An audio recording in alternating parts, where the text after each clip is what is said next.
Hi everyone, welcome to New Bear. Today I'm going to show you how we can work with beads on our shuttle thread. Beads on our shuttle thread means we can have beads in our rings and our picots. To do this we need to load the beads onto the shuttle as we wind our shuttle. Here are some different ways that we can load our beads. If the hole in your bead is wide enough, you can use a floss threader.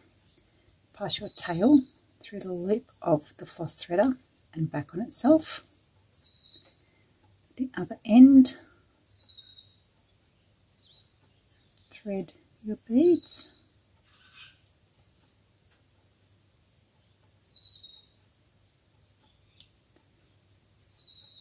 Slide them down onto your thread and remove your floss threader. With the tail of your thread, we're going to cut it diagonally so that we get a tip. You cover that tip with a little bit of nail polish.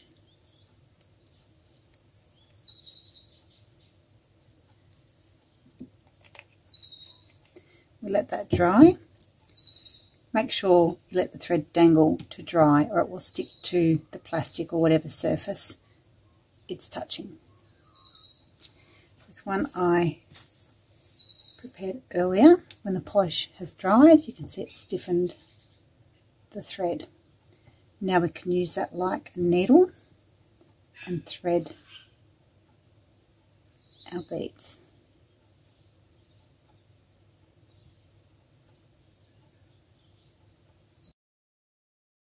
If the hole in our bead is big enough, we can tie the ends of our sewing thread together using a weaver's knot. A weaver's knot is less bulky than a normal knot and will hopefully pass through the whole of our bead. To tie a weaver's knot, firstly we need to make a slip knot in one of our threads. So I'm going to use a piece of China cord so you can see it a little better. We start with a fairly good tail. Loosely wrap the thread around your fingers and into the pinch. Take the loop off your fingers. The tail is tucked up through the loop. Hold on to that. Grab both legs and pull on your loop. Now your slip knot should slide, so you can test it by pulling on both of the legs and it should just pop out. If you don't tie it too tightly. So once we have our slip knot, grab the other end of your sewing thread, pass it through that loop, grab both legs of your slip knot and pull. It will lock that knot into place.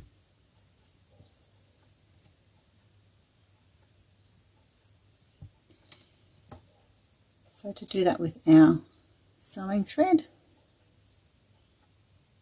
we tie our slip knot,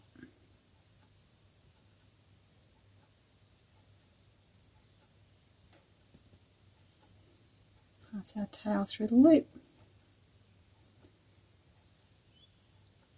pull that down,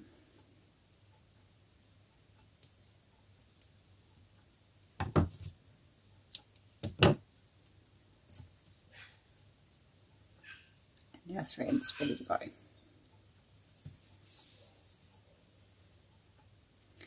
So once we have our loop done,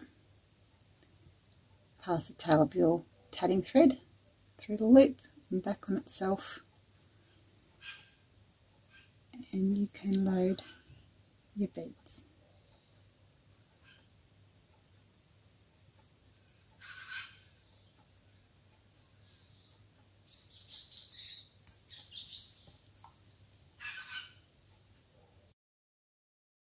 Load a few beads onto your sewing needle, run them down onto your thread. Make sure you have a pretty good tail so that we don't lose our beads. We're going to come back and go back through those beads. leaving a loop up this end. Grab your tatting thread, thread that through the loop, hold on to your sewing thread and run your beads down. If you're following a pattern with your beads, whether you're working 2 or 3 different types of beads, you might be following a colour sequence or have different sizes, the beads need to be loaded onto the shuttle in reverse order as to how they're going to be worked. So the last bead in the pattern needs to be the first bead loaded onto your shuttle.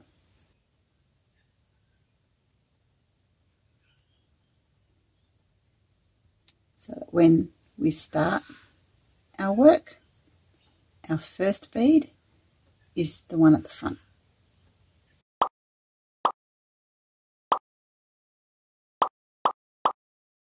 You might also like to work out, or at least have a good guess as to how much thread you use for your stitches. This will help you to know how much thread to wind onto your shuttle before you add your beads, and then in between each set of beads. It only needs to be a rough idea. It doesn't have to be an exact measurement. Now, you're probably thinking that my suggestion is a little extreme, and it does sound like a lot of extra work. But before you think I'm completely nuts, let me explain.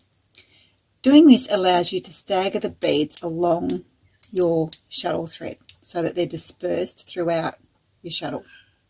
They're not all choked up in one spot. It also places the beads in roughly the right vicinity for when you're going to need them. We can wind the amount of thread and the beads that we need for this ring, more thread for our throne rings, then thread and beads for the next ring, and repeat. 3 throne rings are going to use a fair amount of thread before we get to the next ring and beads. So knowing how much thread we need for our rings means we can wind that amount of thread with no beads, then load the thread and beads for the next ring. It's all about minimizing the amount of winding and rewinding that we need to do. It will save you a lot of time in the long run. Winding and rewinding the shuttle is a huge part of working with beads. It can be quite unappealing to many tatters. You will still have to do some winding and rewinding, but not as much as you would if all your beads were in one spot. If we work all our beads on at the same time, they're going to be either buried under a lot of thread or they're going to be too far forward so that you have a bead there where you don't want one.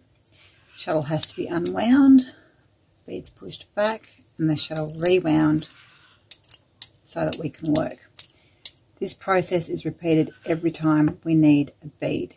So we can try and minimize that by staggering the beads as we wind our shuttle. A really quick and easy way to work out how much thread you'll need is to take your 2 threads, tie them together, take your ball thread, place the knot at the end of your ruler, and we're going to measure 20 centimetres. Put the dot at the 20 centimetre mark, and we're going to tat 10 double stitches.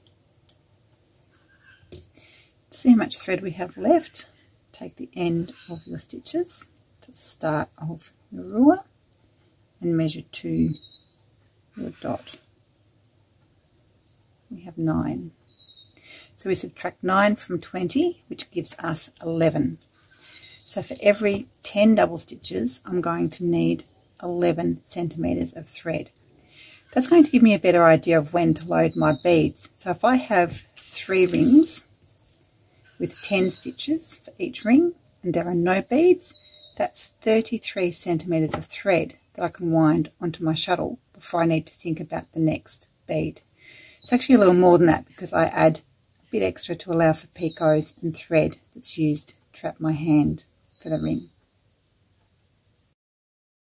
Now that the beads are on our shuttle thread, make sure that they sit up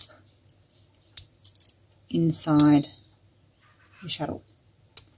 Do another couple of winds to secure the beads stop them from falling out. Wrap your hand for your first ring. We're going to make first couple of double stitches as you normally would. When you reach the place of the bead, unwind your shuttle, let a bead down, wind it back up, place the bead up against the last set of stitches and continue on. So this effectively gives us a picot over the top of our bead. So you can adjust your picot. Bead.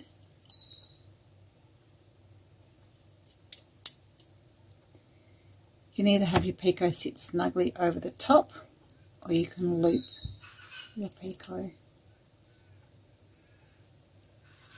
And my beads are falling down because I don't have them up in the shuttle properly.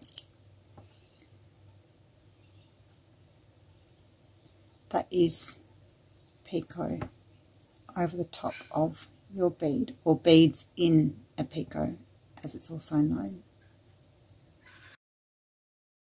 When we're working with a ring and we want beads on our picots, we need to know the exact amount of beads to let down. Before we start our ring, the beads are placed on the loop that goes around our hand. So that's the loop for our ring. The beads go at the back. So once we start working our ring, there's no way to add more beads or to get rid of any excess beads. So when we reach the position of needing a bead, slide a bead up and continue with your stitches.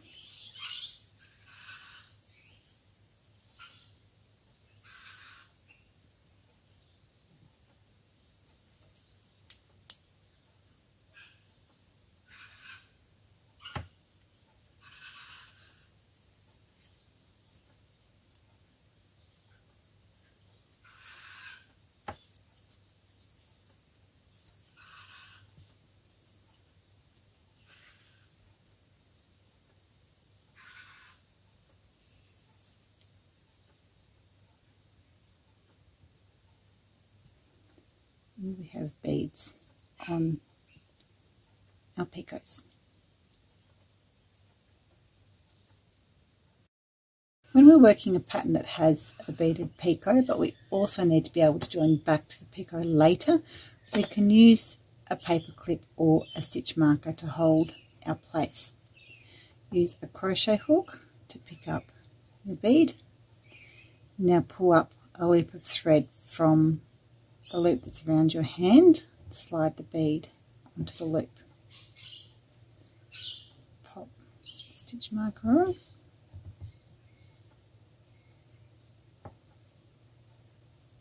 Don't remove your stitch marker until you're ready to join, or you'll lose your bead.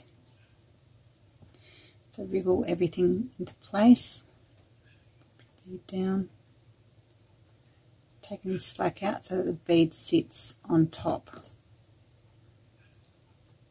of your thread.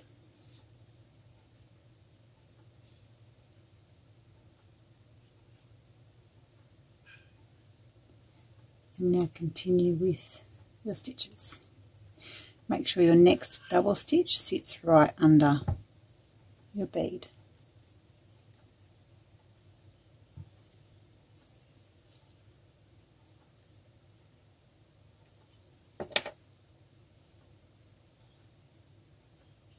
Later, when we come back to join to our picot, I like to hold the bead back with my thumbnail while I remove the stitch marker and get my crochet hook in there.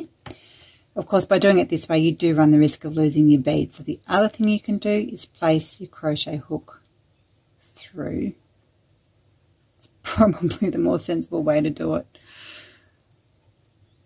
Take your stitch marker out.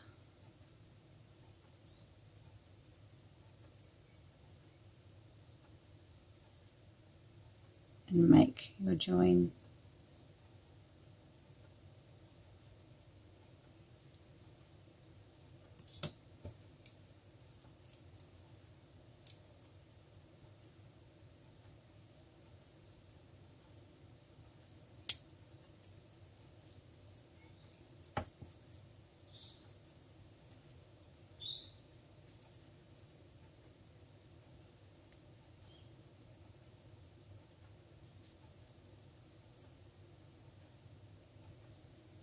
And that's it. Hope you've enjoyed the video. See you next time. Pass the tail through the loop of the floss threader. Load your beads onto the other end. Oh my God.